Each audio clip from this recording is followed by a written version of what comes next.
Welcome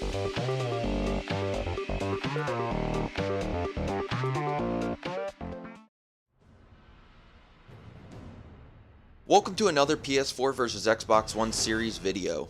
Both consoles have come a long way in their short time on the market and have shown that the gaming consoles are here to stay for the long term. And some people seem to have a hard time deciding which to buy, so this video is here to give you some key pointers which will hopefully lead you to buying a new console, whether it's a PS4 or an Xbox One. We'll start off with a recap of the current situation of the console market. Obviously at this point we all know that the PS4 is a bit more powerful than the Xbox One. The difference allows PS4 to have better resolutions in many games due to its superior GDDR5 RAM, but the Xbox One often has a slightly better frame rate and its architecture is designed differently than the PS4.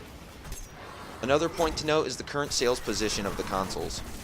While this might not mean a lot to many, it means a ton to others, as whichever console has more sales allows them a better chance at ending up with the same console as their friends.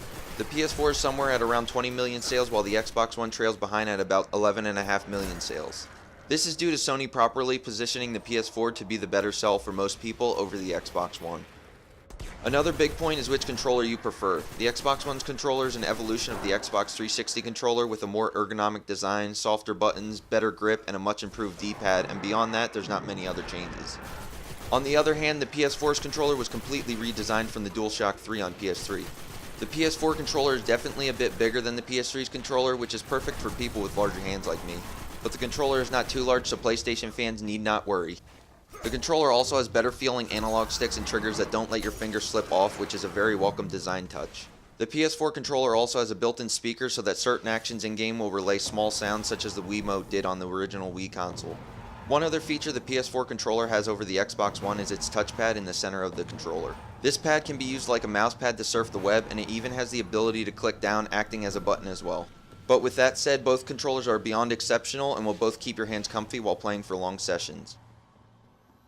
But with all that out of the way, gaming companies and gamers themselves start to look at what games are on each platform.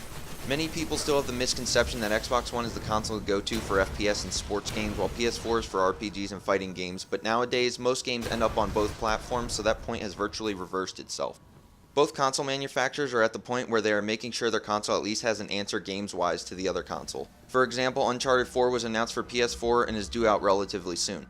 So Microsoft thought about what games they have internally to be their answer to Uncharted, and they just don't have the third-person action-adventure genre unlocked, so they farmed out developers to get the job done. And what they ended up with is a timed exclusive deal to have the next Tomb Raider game come to Xbox One first.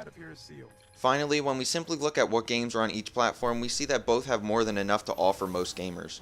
On the PS4 side of things, we have games like Uncharted 4, The Order 1886, Drive Club, Infamous Second Son, and more. While on the Xbox One side, you get games like Halo 5, Crackdown, Sunset Overdrive, and Forza Horizon 2. Again, both consoles have plenty to play for gamers of any age, and it just comes down to which exclusives suit you best. When people ask me what console they should buy, I always start with what games do you like best, followed by which controller and online service has served you best over the years. And if you ask these questions without putting your bias in the mix, you'll lead them to the proper purchase. And it doesn't matter what platform does best at the end of the day, because as long as gaming continues to thrive and reach new audiences, we all win in the end. Thanks for tuning in to this episode of PS4 vs Xbox One. For updates when future episodes are released, subscribe to the channel. And as always, don't forget to never stop gaming.